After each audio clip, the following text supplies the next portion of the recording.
सबका मंगल मैत्री कामना। किच्छु मनुष्य पति लाभो, ये तथागत बुद्ध के उपदेश है। मनुष्य जीवन दुर्लभ है। दुर्लभ इस माने में भी है कि इस दुनिया में जितने भी प्राणियां हैं, जीव जंतु पशु पंछी, उन सारे प्राणियों में मनुष्य ही एकमात्र ऐसा जीवन है जहां हम चिंतन मनन कर सकते हैं, जहां हमारे विवेक बुद्धि है, जहां हम में प्रज्ञा है। हर चीज को अच्छे और बुरे की पहचान कर सकते हैं, कुशल अकुशल पाप धर्म की पहचान कर सकते हैं। नहीं इतना ही, हम चाहे तो सारे गलत कामों से, सारे पापों से अलग होके अच्छे धम्म में, कुशल कर्म में निरंतर आगे बढ़ सकते हैं। मनुष्य छोड़ के दूसरे कोई भी प्राणियां ये नहीं कर सकता। इसके बावजूद भी, ये दुर्लभ मनुष्य जीवन प्राप्त होने के बावजूद भी यहाँ लोग छोटे छोटे दुख हो गया या छोटे छोटे तकलीफ हो गया या जीवन में कोई ट्रेजेडी हो गया तो दुनिया अंधकार जैसा लग के अपने जीवन की अंत्य करने के लिए भागते हैं, मरने को भागते हैं। बहुत सारे लोग आत्महत्या तक कर लेते हैं। देखो ना, इन दिनों बहुत सारे लोग इतना फ्रस्ट्रेशन में चलता है, इतना नैराश्य नकारात्मक भावना में चलता है। कितने कितने लोग मर रहे हैं, जवान जवान लोग सुसाइड कर रहे, आत्महत्या कर रहे। अरे एक बार देख तो लो, ये जीवन क्या है, कितना दुर्लभ है, कितना अमूल्य है। इसलिए तथागत बुद्ध हमेशा कहते हैं, पඤ्ඤावन्तस्स अयं धम्मो, ये धम्म जो है प्रज्ञावानों के लिए है। प्रज्ञा हमेशा हमारे जीवन में चाहिए। हर चीज को अच्छे से देखो, यथाभूत ज्ञान से देखो। जिंदगी में पीर चिंता आया, अरे किसके जीवन में पीर चिंता नहीं आता? कौन है यहाँ जिसके जीवन में पीर चिंता नहीं आए? क्या जो महाकारुणिक तथागत बुद्ध कहते, क्या उनके जीवन में नहीं आए थे? उन्होंने कितने कितने पारमिता पूर्ण करके बुद्ध बनने को आया, फिर भी देखो कितना दुष्कर तपस्या करना पड़ा, उससे भी ज्ञान प्राप्त नहीं हुआ। तो अपने आप को देखते देखते कितना मेहनत करके ज्ञान प्राप्त करना पड़ा। क्या उसके बाद भी दुख तकलीफ नहीं आया? तथागत बुद्ध के प्रसिद्धि को देख के कितने कितने लोग जलते थे, उनको मारने के लिए निरंतर पीछा करते थे। हर तरह से मारने की प्रयास, हर तरह से बदनाम करने की प्रयास। कैसे कैसे उनके जीवन में आए। अरे जो बुद्ध बन गए उनके जीवन में भी तकलीफ आते हैं, तो हम तो सामान्य मनुष्य हैं, हमारे जीवन में तो अनेक अनेक दुख तकलीफ तो आना ही है, आता ही है। आने दो, जितना दुख तकलीफ आता है उसमें और हमें शक्तिशाली बनना है, और उसको वो दुख तकलीफ क्यों आया उसको देख के सीखते सीखते आगे बढ़ना है। सत्य है ये बात। जब कोई दुख आता है, जब कोई चिंता आता है, तो ऐसा लगता है कि दुनिया में सबसे बड़ा दुख तो मुझे ही हुआ है, इससे बड़ा दुख तो और कोई नहीं। किसी ने छोड़ के गया, बस उसी को याद करते करते, अरे वो गया तो मेरा तो जीवन ही नहीं, जीवन बाकी है ही नहीं। अरे आंखें खोल के देखो, पूरा दुनिया पड़ा है, अपने माता पिता, साथ देने वाले भाई बहन, हाँ, सुख दुख में साथ देने वाले मित्रजन सब आजू बाजू ही पर आए। बस हम एक ही तरफा देख के बस वो है तो जीवन है, नहीं तो सारा जीवन ही नहीं, अंधकार जैसा सोचते हैं। अब ये शरीर भी देखो ना, इतना शरीर है बड़ा, हाथ पैर नाक मुंह ये सारा अंग प्रत्यंग से भर पड़ा है। और ऐसे बहुत सारी जगह है जहां हम याद भी नहीं करते, जैसे उंगली को भी हम याद भी नहीं करते। मगर जब यही उंगली कट जाता है ना, घाव हो जाता है ना, सबसे ज्यादा पीड़ा यही होता है और यही आ जाता है। और उस समय ये ठीक करना ही सबसे बड़ा जोड़ रहता है। तो ऐसे ही हमारे जीवन में भी कोई भी पीड़ा आए, चिंता आए, तनाव आए तो सबसे बड़ा पीर, चिंता, तनाव, दुख वही लगता है। और वही देख देख के, वही सोच सोच के इतना दब जाता है, इतना नकारात्मक हो जाता है, इतना फ्रस्ट्रेशन हो जाता है कि लोग न जाने क्या क्या करने को चला जाता है। इसलिए सबसे पहले देखो हमारे जीवन में क्या इतना दुख आया है, क्या इतना पीर चिंता है। अरे दुनिया में देखो कितना बड़ा बड़ा पीर चिंता आया है।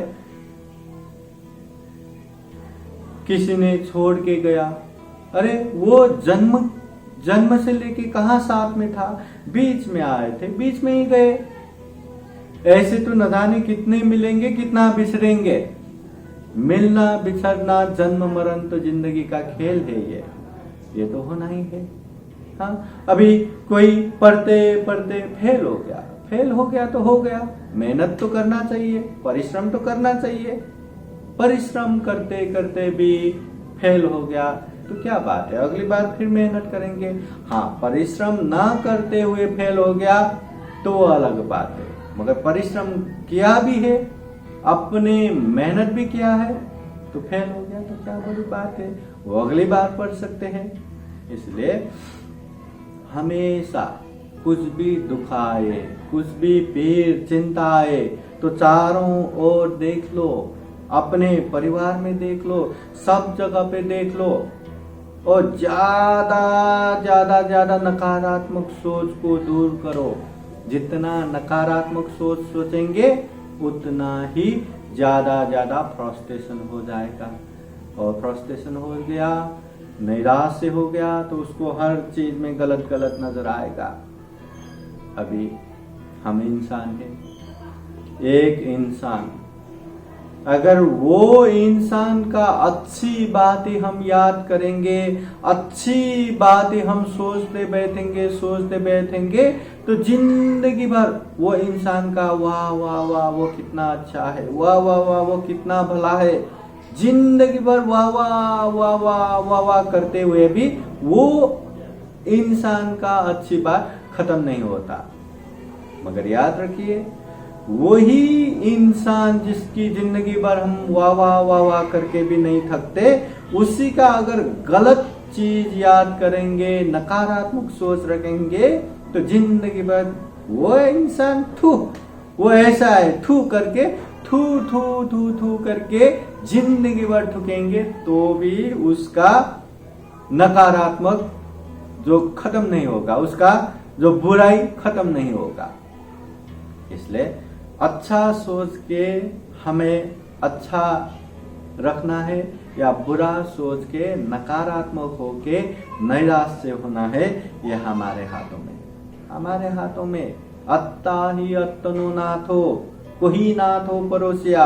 हम खुद के मालिक खुद ही है, हम खुद है, स्वयं है, कोई हमारा मालिक नहीं है। अच्छा होना है हम ही मालिक है, बुरा होना है हम ही मालिक है। कोई हमें बुरा करा भी नहीं सकता, कोई हमें अच्छा करा भी नहीं सकता। इसलिए ज्यादा से ज्यादा जो नकारात्मक सोच के बैठते हैं इससे दूर रहिए, हर चीज में अच्छा ही देखना शुरू कीजिए। तथागत बुद्ध ने ये द्वेष, जो लोगों की गलत चीजें याद करके जो द्वेष उत्पन्न करके बैठते हैं ना, वो द्वेष से अलग होने के लिए मैत्री भावना का उपदेश देते हैं। मैत्री भावना बोले तो सुखिनो वा खेमिनो हन्तु सब्बे सत्ता भवन्तु सुखी सत्ता।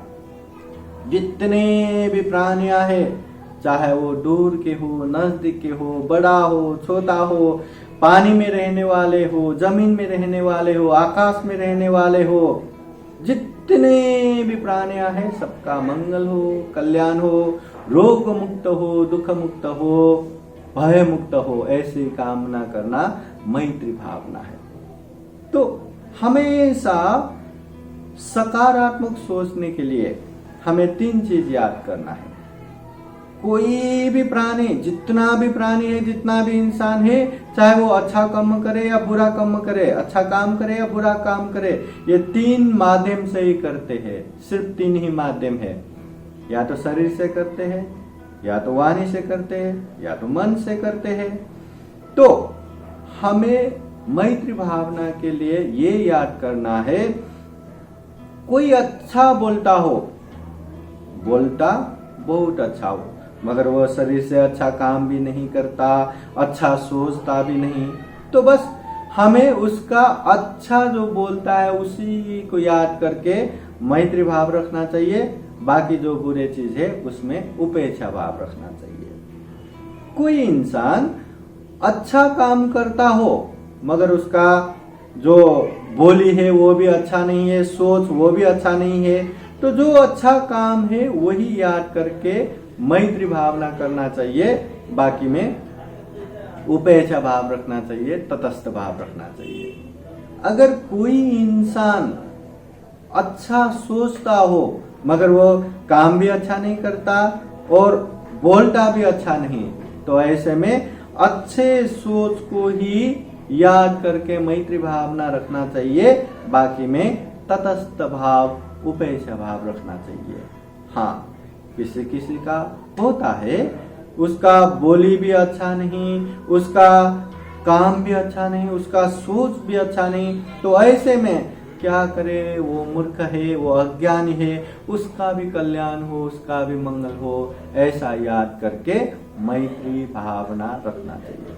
जितना मैत्री भाव रखेंगे उतना द्वेष खत्म हो जाएगा, जितना द्वेष खत्म हो जाएगा उतना नकारात्मक सोच भी खत्म हो जाएगा।